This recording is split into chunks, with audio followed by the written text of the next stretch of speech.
mama wanjye ntabwo tubana yakoze divorce na papa 2015 niyo mu wa 6 primaire kumva yuko ndi bucura mu rugo kumva yuko ndi bucura mfite indwara ishobora kuntwara isaha ku isaha kanseri yarababaye cyane na n'ubu nagajya byumva kumva yuko ndi bucura umwana we wanyuma nkabona afite inzozi zo kuzagera kure cyane nk'uko wenda bakuru banjye baba bafite inzozi runaka zo kugeraho bafite ibindi bintu baba bateganya ahazaza kumva yuko isaha n'isaha nagenda ni ikintu kimubabaza noneho tukaba tutanabana ni ikintu kimubabaza cyane nyiri umwana numvaga nzaba umushefu wa mbere muri Kigali kumvuka muri Kigali bw'Igikondo numvaga nzaba chef wa hoteli ya mbere muri Kigali ibyo byaje kuzamufasha nkafata nka mama wanjye nk'umutwara mu Bufaransa ndabyambi mubwira kera ngo ati ngiye nimba chef wa mbere nzagutwara ujye gutembera mu Bufaransa nzagutwara ujye gutembera mu Bufaransa ariko ubu ngubu ibyo byiyumviro uyu munsi nagomba nyibifite inzozi zatangiye se gushira igihe bakubwiye ko urwaye kanseri inzozi zarashize ubu ngubu toje umwaka washize mu kwezi kwa 8 secondaire ubu nayo kuba niga kaminuza narayihagaritse kubera ubuzima urumva ubuzima bwaratangiye guhagarara hari ibintu nyine mu buzima byashagaze ukomera cyane mama uri intwari yanjye ndagukunda nzi ko ubuzima buzahinduka buzahinduka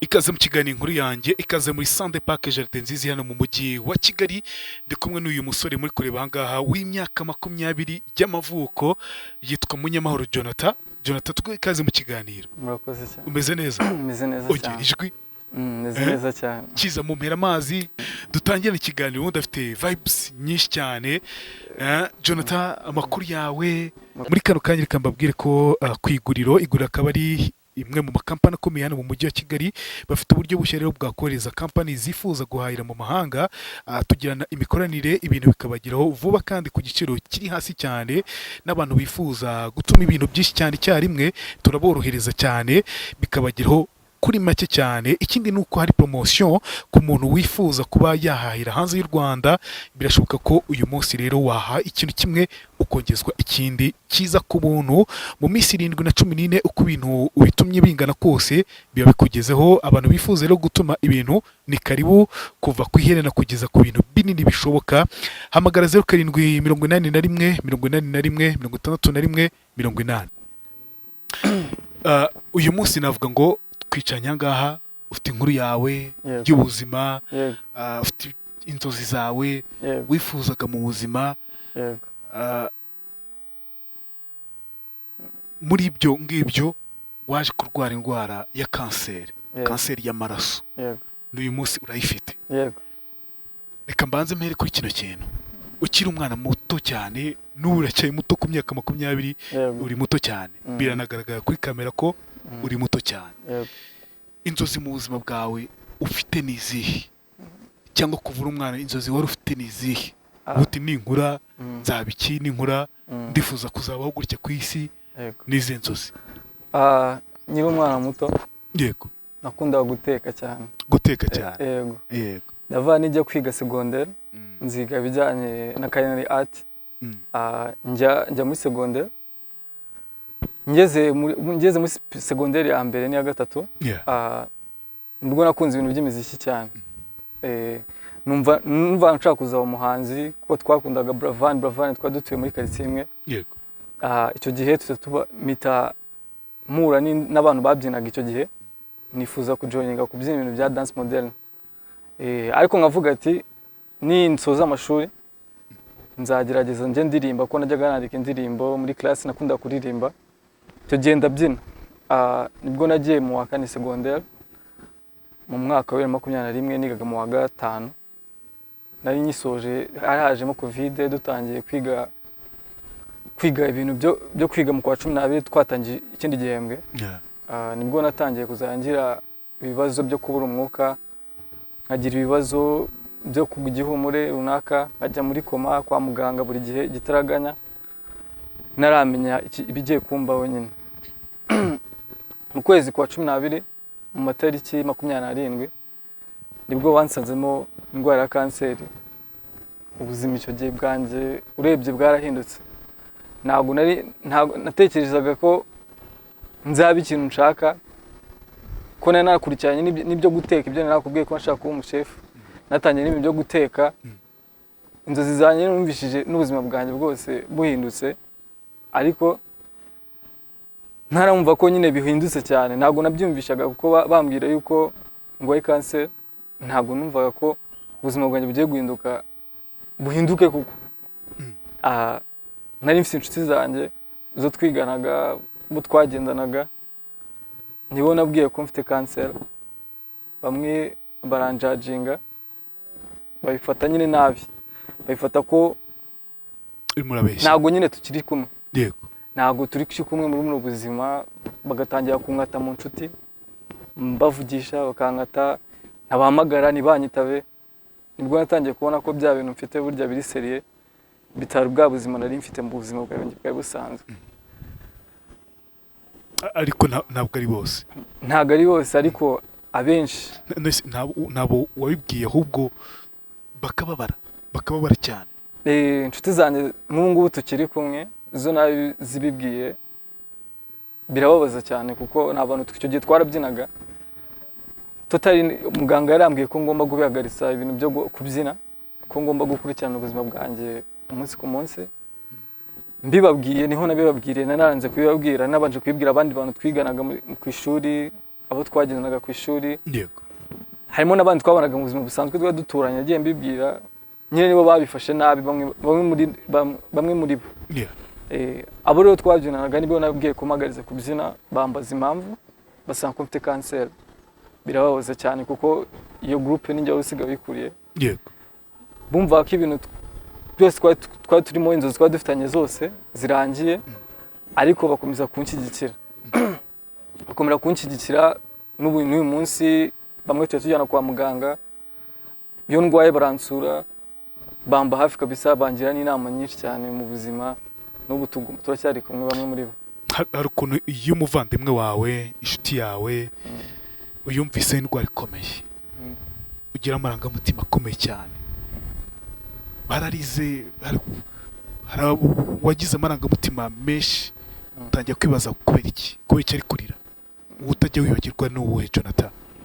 Mama wanjye ntabwo tubana, yakoze divorce na papa 2015, niga mu wa gatandatu secondaire icyo gihe, nako mu wa gatandatu primaire. Urumva twatumaze imyaka tutabana, musura gusa muri vacances, grande vacances, kumva yuko ndi bucura mu rugo, kumva yuko ndi bucura mfite indwara ishobora kuntwara isaha ku isaha, kanseri. Yarababaye cyane. Na n'ubu nagajya byumva kumva yuko ndi bucura umwana we wa nyuma, nkabona afite inzozi zo kuzagera kure cyane, nk'uko wenda bakuru banjye baba bafite inzozi runaka zo kugeraho, bafite ibindi bintu baba bateganya ahazaza. Kumva yuko isaha n'isaha nagenda ni ikintu kimubabaza, noneho tukaba tutanabana, ni ikintu kimubabaza cyane. Icyo gihe yifashe gute se Jonathan, niba ubyibuka neza? Yaguye igihumure kuko arwara umutima. Abimenya yaguye igihumure, twari turi kwa muganga, aguye igihumure. Byari ibintu bigoye, ariko ngiye icyo gihe ntabwo nabyumvaga ko bigoye, kuko numvaga ari nk'ibindi, nzajya n'ubu nijya muri koma, nkajya kwa muganga nk'ibisanzwe. Ariko we kumva indwara runaka, we azi agaciro, azi ukuntu bimeze, azi abantu bagiye. Usibe ko nanjye umusigaye mfite experience, hari nk'abantu tuba turi kumwe kwa muganga, ejo ngaruka ngasanga nawe uhari.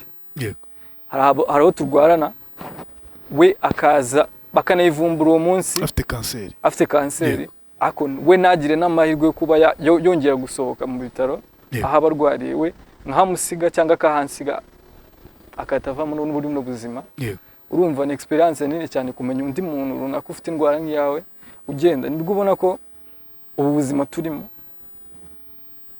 dufitemo amasaha make cyane dufitemo amasaha make cyane ubuzima mbega ni nk'isegonda kanya gato umuntu ashobora kuba ari muzima muvugana aseka gake cyane akagenda maze kubona abantu bakuru abana abamama bakuru tuba turwanye muri chambre runaka cyangwa turi kumwe ahantu bakagenda kubera kanseri ni indwara ikomeye cyane icyo gihe utumva ufite ubwoba bwinshi wumva umeze gute muri wowe ubwoba bwo burahari n'uyu munsi tuvugana ubwoba bufite ariko ndeye ikintu nihaye ni ukubyirengagiza nkamenya ko mbifitemo ariko simbihe agaciro cyane nyine ngo numve ko ari ibintu nyine umutima wanjye n'umubiri wanjye byose byahanze amaso yo kugira ngo menye ngo mfite kanseri ngo isaha n'isaha ndi bupfe ahubwo nkamenya ano masaha ndimo uno munsi mfite uyu munsi nabyutse ndi muzima ndi bukoresha iki nicyo kintu ndetse no gusenga no gusenga kuko n'iwacu mama arasenga cyane umuntu usenga iyo tuvuganye abambwira ngo izere n'ejo byashoboka rero ukumva iyo umuntu asenze ukasa n'umubyirengagiza ugatekereza ibindi bintu biragufasha cyane kugira ngo ureke kwiheba umutima wawe nyine ubishyire kuri kanseri kabisa yego Jonathan ntabwo ari ibintu byakoroheye byatangiye bwa mbere watubwiye ko bakibikubwira byari ibintu bisanzwe wumva ko ari indwara isanzwe waje kumva ko nyuma idasanzwe ni ryari watangiye kumva ko idasanzwe byari bigenze gute watangiye kumva ko bya bintu bikomeye icyo gihe wakoze iki hari 2022 niyo mu wa gatandatu ari mu gihembwe cya kabiri hari mu kwezi kwa gatatu twari hafi kujya mu examen nibwo nari ndwaye nari mu bitaro ndwaye hari umusaza twari turwanye bitaga Nzayisenga umusaza we yarwaye indwara ya prostate duhora tujyayo yakundaga gusetsa cyane ntabwo nari akabona umuntu upfa kubera kanseri nta muntu yari umusaza mwiza twari inshuti yajyaga ambwira ngo kuri umwana ukaba urwaye kanseri ntabwo abyumvishagaho umunsi umwe yaje gusanga adahari mbaza abaforomo bambwira ati dore umuryango ndavuga we yaranze ko barayibaga yari yaranze ko bamubaga ambwira dore umuryango we genda ubabaze ndabujya aho Nzayisenga twari inshuti twari turi kumwe nsanga umusaza ntabwo agihari byarambabaje kuko ari umuntu twakundaga kuganira byone byagakunda kuvuga ngo ntabwo mbyumva ukuntu ufite kanseri kandi uri umwana ufite imyaka 19 ubwo kanseri ntabwo byumvikana icyo gihe agiye apfa nicyo kintu cya mbere cyambabaje nibwo nabonye ko bya bintu koko umuntu yapfa isaha n'isaha nibwo natangiye kugira amakenga mvuga ngo noneho ibintu ndimo ubuzima ndimo ubu ngubu ntabwo bukira ubuzima bwa mbere yanjye ibyo najyaga nkora mu buzima bwahise ntabwo ari byo nzankora muri ubu buzima nyine ikindi kintu kimuza kikankora muri bya bintu muri bwa buzima nkatangira kumva inshuti zanjye ngatangira kumenya agaciro k'inshuti zanjye ngatangira kumenya bya bintu umubyeyi ambwira ngo nkore natajyaga nkora ku gihe nkamenya ko ngomba kubikora ubu ngubu nkagomba kumenya ko ndi busige ishusho nziza ku muntu tuziranye uwo dufitanye ibibazo nkamenya uburyo musaba imbabazi nkamenya uburyo ubuzima nyine agaciro k'ubuzima ntabwo nari nzi agaciro k'ubuzima narabona nyine umuntu runaka nzi umuntu twavuganye umuntu nzi impumuro ye nzi imyenda ye ibintu yakundaga nzi yapfuye ni ibintu bigoye kubona umuntu uzi muziranye mwavuganye apana kuvuga ngo uramuzi runaka wenda umuntu mwavuganye kuba kumubura mu buzima nibwo rero namenya agaciro k'ubuzima menya ko ngomba kugira abantu tuvugana umunsi ku munsi ibyo bintu nifuje mu buzima. Mbere yuko nkomeza ikiganiro nyemera mbanze mbwire abantu bafite ibibazo bitandukanye mu buzima bwabo bwa buri munsi, handi usanga bagira ibibazo by'umutwe ukaba wawita ngo ni umutwe udakira kandi nyamara hari ukuntu wakira, ahandi ubabara umugongo, amavi ndetse n'izindi ngingo zitandukanye, ukumva muri wowe ntabwo bigenda neza, ukaba wanagenda na pararize yaba imaze igihe gito cyangwa igihe kinini. Ushobora kuba uyu munsi nanone ufite umwana navuga ngo ufite ibibazo bitandukanye birimo autisme, spino bifida cyangwa akaba afite cerebral palsy, indwara navuga ngo itera abana kuvuka ijosi n'umugongo bidakora. Nyemera muri kano kanya nkubwire ko hari icyizere, kandi icyizere navuga ngo cyatuma wongera kugaruka mu buzima. Iki ngiki ni Genuine Kunga Therapy Center, ivuriro ridakoresha imiti. Mu byumweru 2 ubonye igisubizo cyiza, butangiye gukira. Basanga aho bakorera Kimironko imbere ya polisi yo kwa Kabuga hafi ku Isangano, cyangwa basange ku Gishushu hafi n'akarere ka Gasabo ndetse ni Rubavu. Unabahamagare kuri 0788 40 92 64 cyangwa iyo nimero uri kuri screen yawe 0788 31 0465. Hano ndakubwira ngo ubuzima bwagaruka uramutse uwigizemo ubushake, ugafata icyemezo ukavuga uti reka nsanga amahirwe yanjye muri Genuine Kunga Therapy. Genuine Kunga Therapy rero, ubuzima bwawe ni inshingano zacu. Byanze kunze ntabwo ari ubuzima bwakoroheye. Wifuje ko dukora ikiganiro, uvuga uti wambwiye n'ijambo rikomeye cyane mu kintu wifuza gusiga ku isi, kuba utangiye gutekereza icyo kintu. Byanze kunze ikintu cyakugoye kugira ngo ubashe no kumpamagara tukavugana ukambwira story yawe, nuko hari uko wabanje wenda kwiyakira. Ariko mbere n'iki cyakugoye Jonathan? Byonyine nakuye ko nabimenye ngiga mu wa 6 secondaire.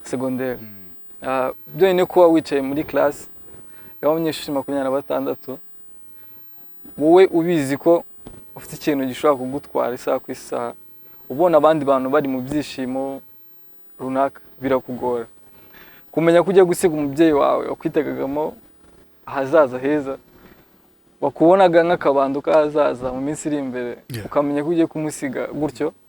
Ni ibintu bigora kubyakira, nta nubwo ubyumva, bumva ndetse Imana ishobora kubikwanga. Uyu umenye ibyo bintu ukamenya ko wowe abantu bose uzi bafite ubuzima burebure runaka, nabo bashobora kugenda isaha ku isaha ariko ntabwo babiteganya, ariko ukamenya ko ufite ikintu mu mubiri wawe gishobora kugutwara isaha n'isaha, biba bigoye. Umubyeyi wawe kubyakira byonyine biramubabaza cyane cyane. Kubyakira ngo menye yuko nshobora kubaho cyangwa nshobora ejo nshobora kuzabona nariho, byarangoye kubyakira cyane. Kubyakira kubona abanyeshuri twigana bo bameze neza bishimye, mvuga ati mu kanya nshobora kuba ndi kwa muganga, we avuga ati ejo nzajya gukina basket, ejo nzajya gusenga, wowe ukaba uzi ko ejo hawe ntago hazi. Byari ibintu bigoye no kubyakira kabisa. Ububabare runaka, hari igihe ububabare buza ari bwinshi cyane, ukababara, kubyakira biba bigoranye cyane. Jonathan, stage kanseri yawe igezeho, watubwiye ko ufite kanseri y'amaraso. Yego. Bakubwiye ko idashobora gukira? Gukira biragoye. Courage. Bizakunda. Bizakunda. Uyu munsi navuga ngo muri ubwo buzima ubayeho uri kwitwara gute hejuru ibyo byose kukubwira ko ufite indwara ikomeye cyane? Uburyo nsigaye narihaye ibintu ngenderaho. Ndizera, ngasenga ndetse nkanishimira ibyo ngezeho uyu munsi. Iyo nishimye, iyo nicaye mu rugo ndi kumwe n'inshuti zanjye, cyane iyo ndi njyenyine ndahangayika ndetse nanarwara bikambira bibi. Ariko ahantu nkunda kuba ndi kumwe n'abantu benshi, nsigaye mfite inshuti nshya nyinshi cyane tuganira, nsigaye mfite njya ahantu henshi hari abantu benshi, hari abantu bakuze, abantu bato, tukaganira nyine nkamenya ubuzima, nkamenya kuba muri sosiyete runaka, nkaganira nkagira ibintu bindinda kwiheba. Nicyo kintu cya mbere.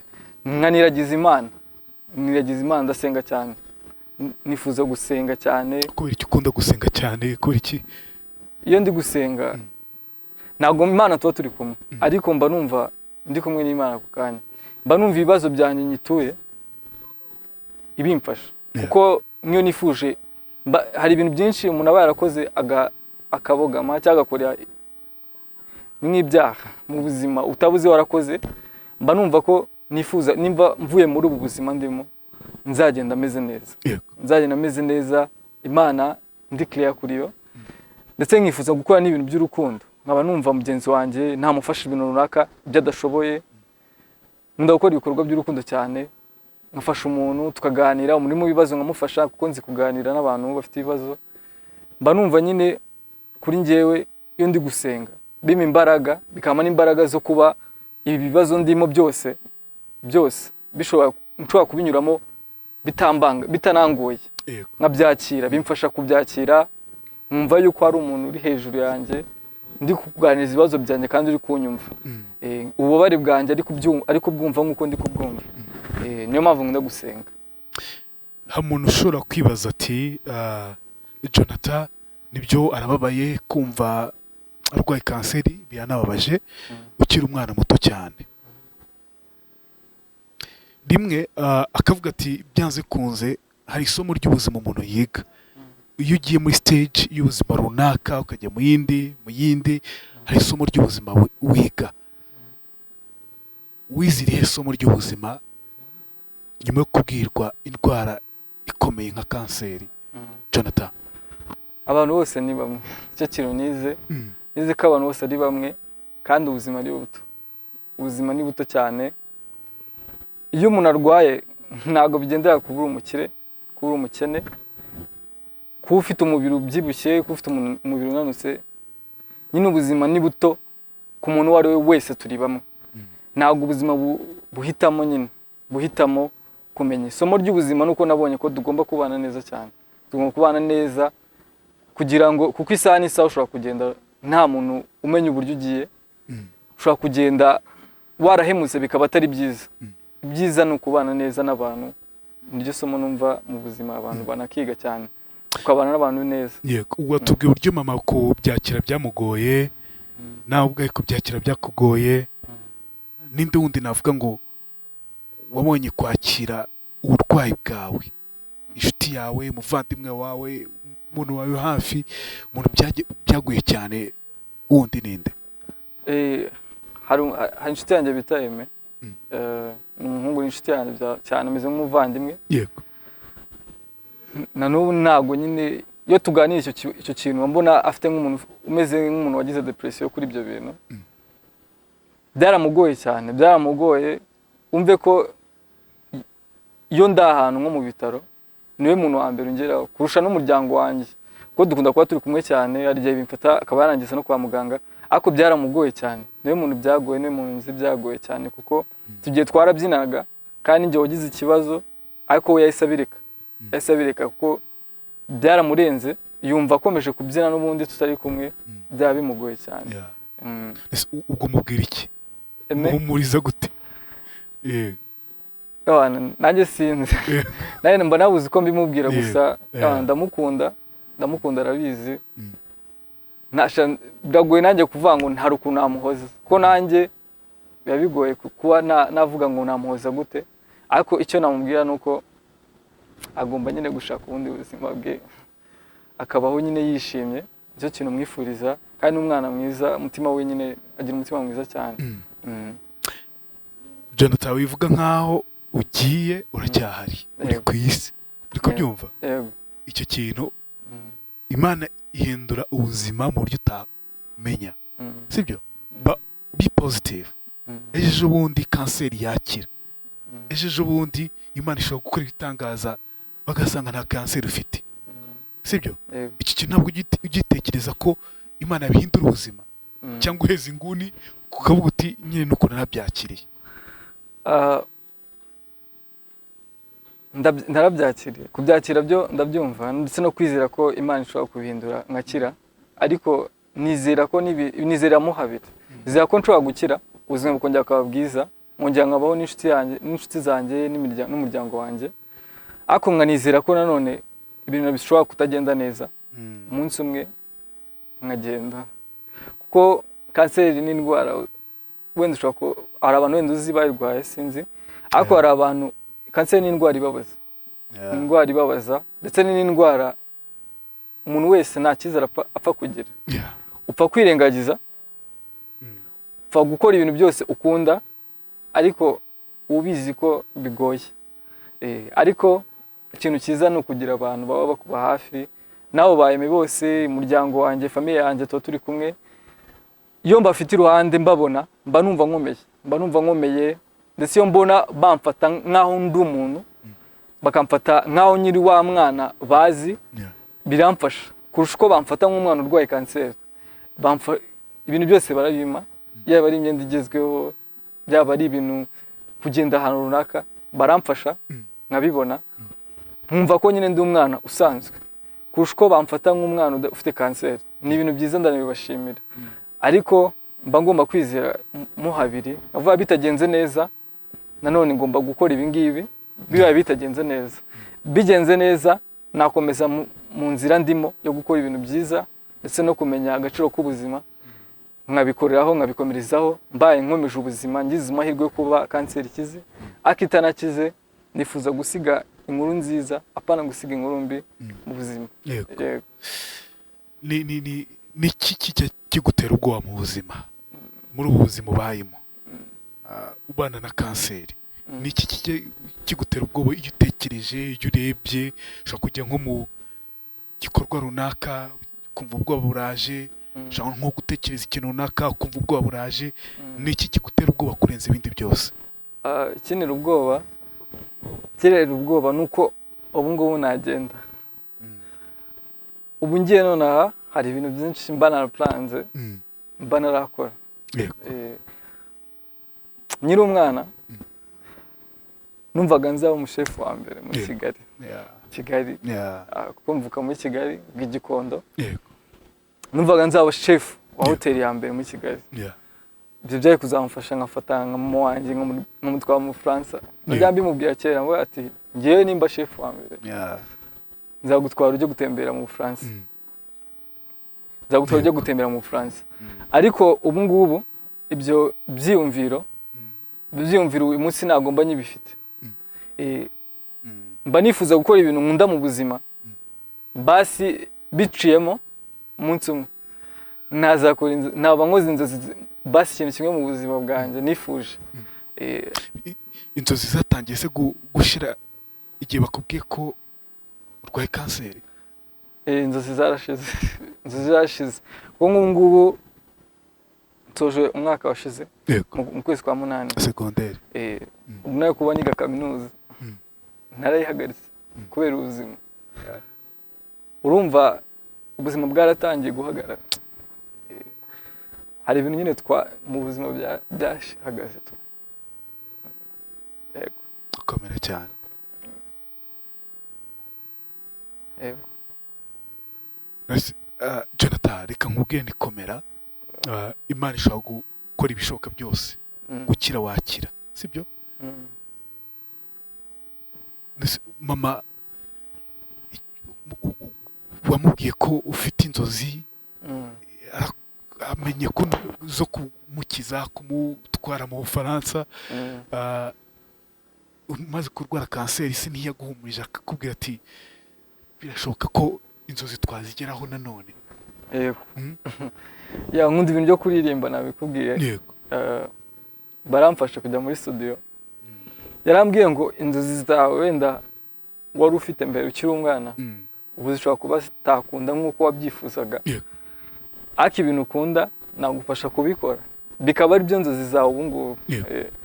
Baramfasha mu rugo, yaba mukuru wanjye, inshuti zanjye, harimo n'inshuti zanjye, harimo umuntu bita Patrick, harimo umuntu bita Igor azi kuririmba, n'abantu bamfasha tukarepeta tukandika, bajya bamfasha mu buryo tukajya muri studio bakamuza n'umuproducer runaka tukarikodinga.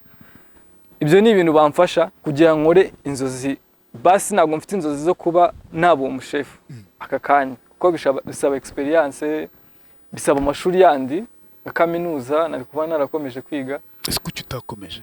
Mpamvu nakomeje ubuvuzi bwanjye ni n'ubwibanze. Banyohereje ahantu bita Karongi, ni kure byonyine y'ahantu hari buvuzi bukomeye, ahantu nivuriza mu bitaro bya gisirikare by'i Kanombe. Urumva na ahantu hakomeye kujya njyayo nkagira ikibazo nkagaruka ahangaha ni ibintu bisa dépense ndende. Niyo mpamvu nakomeje. Ngubu ndi kwita ku buzima bwanjye cyane kurusha kuba nakita ku masomo runaka. Niyo mpamvu nakomeje kwiga. Gusa nabyo ndabizirikana, hari amasomo mfatira kuri internet rimwe na rimwe, nkanakomeza no gukora ibindi bintu nkunda no kuba mu buzima busanzwe. Komera cyane, bizagenda neza. Kandi n'izo nzozi ukomeze kuzirota bizagenda neza. Iyo umuntu akubwira gutya nizere ko utafata nk'aho ari kugukonsora gusa, wumva bizagenda neza koko.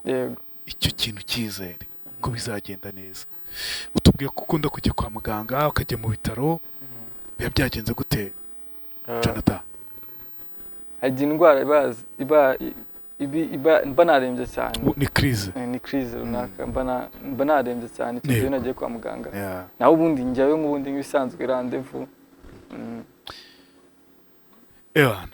Uri umuntu w'umugabo cyane, komera cyane kandi ukomeze kurwana. Ubuzima ni uko nguko. Uyu munsi urarwara, uyu munsi urakize, uyu munsi birongeye, ni uko nguko bigenda. Ni hasi hejuru, hasi hejuru. Nibwo buzima tubayemo, nibwo niyo si.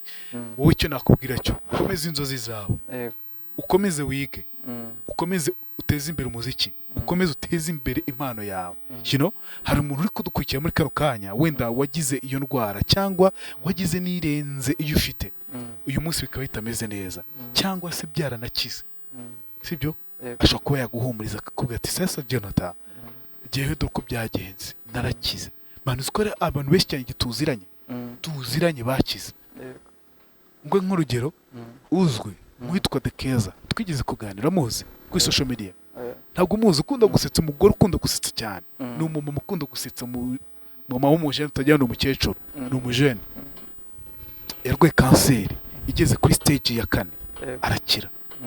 Uri kumva? Ndumva yageze kuri stage yo hejuru arakira. Mana abantu barakira, nawe uzakira. Kandi ufite positivity muri wowe, ufite ikintu cyo kuba positive kandi ukomeze ugikomeza. N'akantu kari negative kakurimo ko kuvuga ngo ngomba kuzapfa kakurimo. Kubyumva vuti ngomba kubaho, ube positive, ngomba kubaho, uhobera ubuzima, bizagenda neza. Sibyo? Cyane. Uyu munsi se ubana na mama, ubana na papa? Ngira iminsi yo kujya kuba kwa mama, ngira n'iminsi yo kuba kwa papa. Ikintu ujya kumbura cyane kuri mama iyo mutari kumwe ni nk'iki? Burya byeha mama barakomera. Nkunda ukuntu nyine anyitaho.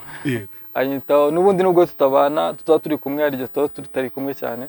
Gusa buri munsi mu gitondo ngomba kumuhamagara, ngomba kumuhamagara saa sita, nimugoroba nyine n'umwe turahorana. Urebye ni ngo guhorana nuko wenda tutaba tutari kumwe. Gusa ikintu mukumburaho kunagunda kunganiriza, araganira cyane, akunda kungira inama nyinshi, ndetse ari mu bantu batuma natiheba mu buzima. Banira nyine courage z'ubuzima, kuko akunda gusenga. Waba yumva ibintu byose Imana, we ijambo rye ritangiza Imana irakuzi. Imana izi ibyo uri gucamo, Imana izi akababaro ufite, izi inzozi ufite, izi ibintu ushaka kugeraho. Ni ukuvuga ngo ari mu bantu nyine iyo turi kumwe bamfata neza, ndetse batuma ngira n'icyizere cyo gukomeza kuba mbaho, ndetse ni n'umuntu unshyigikira. Ni umuntu mbega mba hafi cyane, nkunda cyane. Waturirimbiye se? Nakuririmbiye. Watubwiye ko kimwe mu bintu wifuza gukora ukabikora nk'inzozi zawe. Mfite indirimbo yitwa Mama. Yego. Yitwa Mama. Turimba agace gato cyane.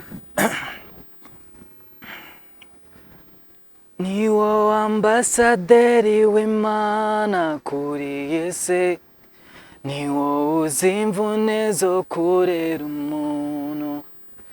uwo ndi uyu munsi ni ku bwawe, byarakuvunye gusa warihanganye. I don't know how life could be without you. Sinzigera na rimwe nkubahuka. Nzakubera akabando k'izabukuru. Nzakubera inzozi mama. Yeah. Ni indirimbo nziza cyane. Wayihimbye birumvikana ko ari iya mama. Wahimbye byagenze gute ushaka guha ubuhe butumwa mama? Nshaka kubwira mama ko ari umuntu nyine ukomeye. Si bya mama wanjye n'undi mama wese. Ni umuntu ukomeye kuko umuntu byonyine ushaka kukwihanganira mu bibazo byawe, ushaka kukuba hafi mu urwaye, uri muzima, ubabaye, wishimye, we ibyo bintu byose akabyakira. Waba wakoze amakosa arakwakira, waba ushonje niwe bibabaza. Nyine mama ni umuntu ukomeye cyane. Nshaka kumbwira ko ari umuntu ukomeye cyane kandi ko ntashobora no kumwubahuka ko byagenda kose. Mama uri intwari yanjye, ndagukunda, nzi ko ubuzima buzahinduka. Buzahinduka.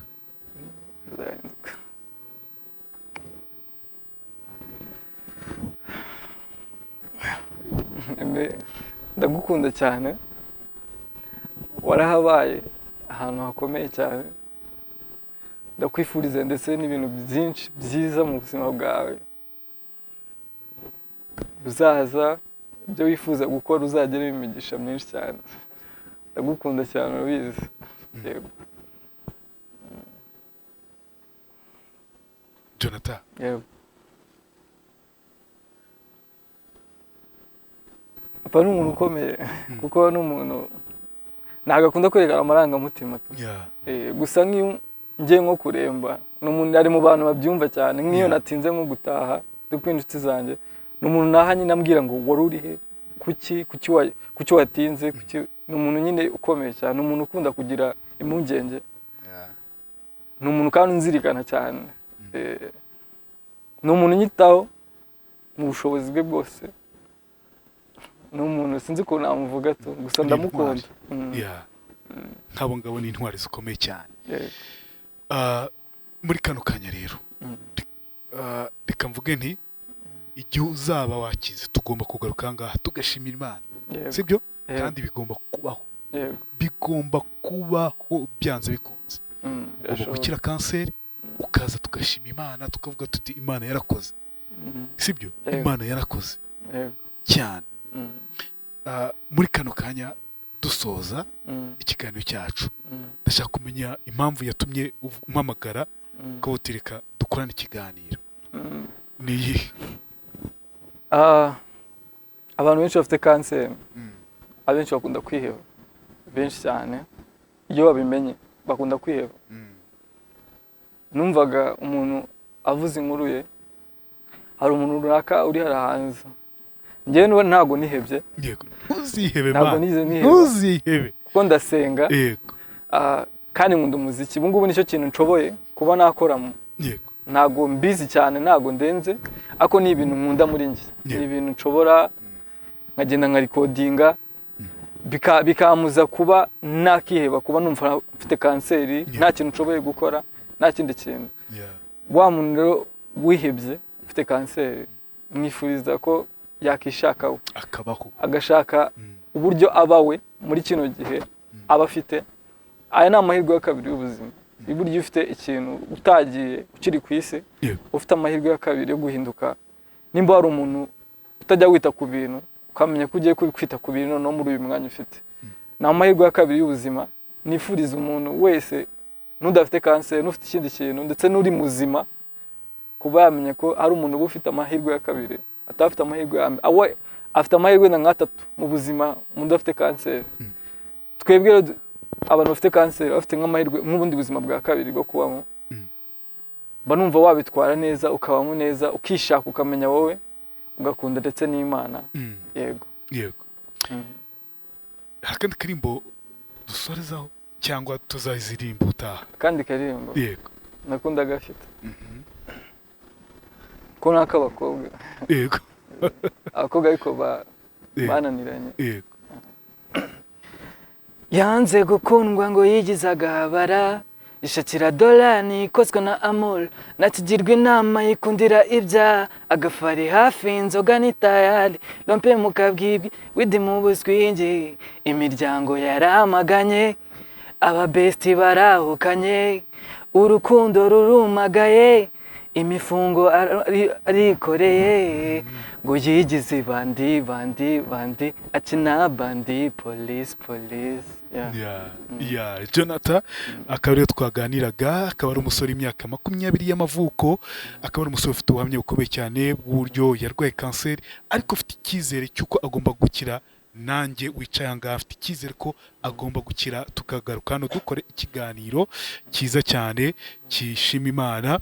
Jonathan, no mu gihe utarakira n'ahandi ugomba kuvuga uti ngomba kubaho, ngomba gukora umuziki, ngomba gusura inshuti, ngomba gukomeza ubuzima, ngomba kwishima, sibyo Jonathan? Yego. Urabinyemereye? Ndabikwemereye. Kongera ukishima, sibyo? Yego. May God bless you, Imana iguhe umugisha, kandi uri umusore w'intwari, uri umusore navuga ngo utandukanye n'abandi. Ntabwo uje hano ufite uganya, ufite ikibazo, manu uje hano na morale uti ubuzima burahari, ngomba kubaho. Urumva? Ukomeze gutyo iyo vibe. Izo vibes uzigumane. Imana irahari kandi uzakira. Mama aho ari kukumva, papa aho ari kumva, aho ari kumva. Impamvu navuze nuko ngo tubashimire nuko ari abantu bavuze ko ari ingenzi mu buzima bwawe. Ugomba gushimira umuntu byanze bikunze. Bavuge bakomeze kugira icyizere ko uhari kandi uzahaba, bazakuvura kandi uzakira. Thank you so much. Abantu benshi twagiye tubona bakira, kandi ntabwo ikiri indwara twakwiye gutinya. Iraza nyine, ntabwo twe tuba twayiteye, ariko abaganga bahari barayikiza, n'Imana irahari ikorera muri bo. Thank you so much. Imana iguhe umugisha. Umuntu kwifuza kuganira nawe kugira ngo umuhumurize no kugira ngo wenda guhe experience yuko yakize, tanga nimero telefone yazakubone. Nimero telefone? Niba nta kibazo. 079 15 41 255. Yego. Ebana ku muntu ufite experience y'ibyaciyemo nka Keza amaze igihe kinini cyane, yarakize kanseri igeze ku stage imwe ya nyuma, nawe ejeje ubundi ugomba gukira. Thank you so much. Mwakoze cyane.